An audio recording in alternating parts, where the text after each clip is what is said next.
Unpredictable, turning bitterly on every person around him, complete meltdown. That's how multiple different reports are characterizing President Trump in his short time left in the Oval Office. Joining me now is Omarosa Manigault-Newman, the former senior advisor to President Trump and author of the #1 New York Times bestseller, Unhinged, an insider's account of the Trump White House. Welcome back, my friend. It's good to see you, Omarosa. Hope you had a good holiday.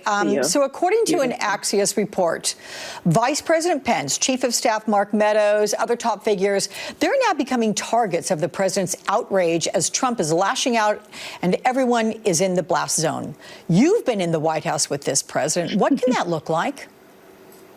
You know, I really feel bad for those who are left, because the reality is Donald's going to turn to anyone and blame everyone for his loss except for himself. And the only ones that are left now are Pence and Mark Meadows. And so certainly Vice President Pence is going to be on the receiving end of Donald Trump's wrath. And it's erratic, it's intense, and at many times it makes absolutely no sense. So, but what does that look like? I mean, does he just yell and berate people? Does he send emails? Does he send texts? I mean, how does he go after somebody? Does he do it publicly? I mean, will he bring somebody into the office, shut the door and yell, or is this in front of the whole staff? Well, if he calls you into the Oval Office, first of all, you're intimidated by being in this space because you know that that's where Donald Trump is his most unhinged. He has had a meeting with Vice President Pence. The reporting states that he has gone on and on about Pence not agreeing to overturn this election, not utilizing his position as president of the Senate to say that these electoral votes are invalid. And so as a result, he probably sat there and made a case to Vice President Pence. And the more that Pence pushes back, the louder Donald gets, the crazier he gets with his requests. And then when he gets mad, he just kicks you out and stops speaking with you. That's so interesting. At this point, do you think that there's anyone who can or will put a stop to Trump's antics and this kind of behavior? Or is it just got to get through the next 25 days? Alex, there's only one person that can put a stop to this, and it's Donald Trump. Donald needs to realize that it's over for him.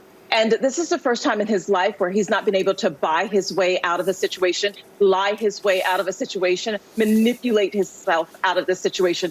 The American people have spoken, and we're not going to have this election overturned, no matter how much Donald Trump rants, raves, or yells at people. Yeah. Let's play a part of the president's message to Congress this week when asking them for bigger stimulus checks. Take a look, Omarosa.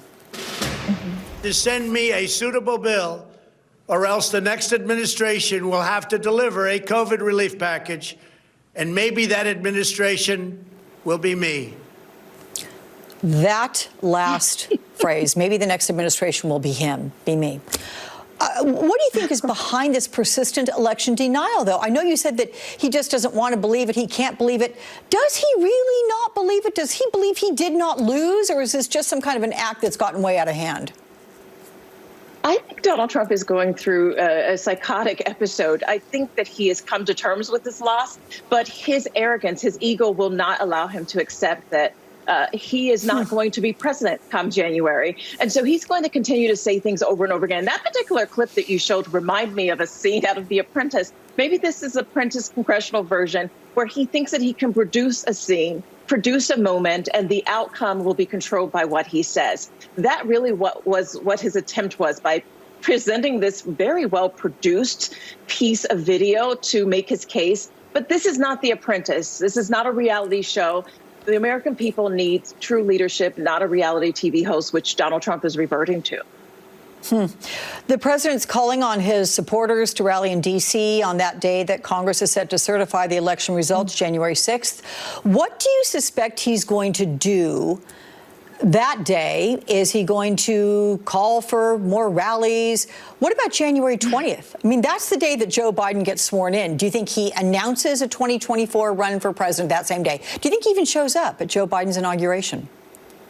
You know, Michael Cohen and I have been debating about this. Michael thinks he's not going to come back from Florida. I think Donald Trump is going to seize this moment to make it all about himself. yes, he is going to find a stage. It's not going to be shared with Biden, but it will be a stage where he will try to dominate the headlines. He's obsessed with the coverage that he gets. And so he will use this moment to announce his presidency. He will use this moment maybe to even pardon himself, which people suspect that he will do. But Donald Trump will make it the Donald Trump show.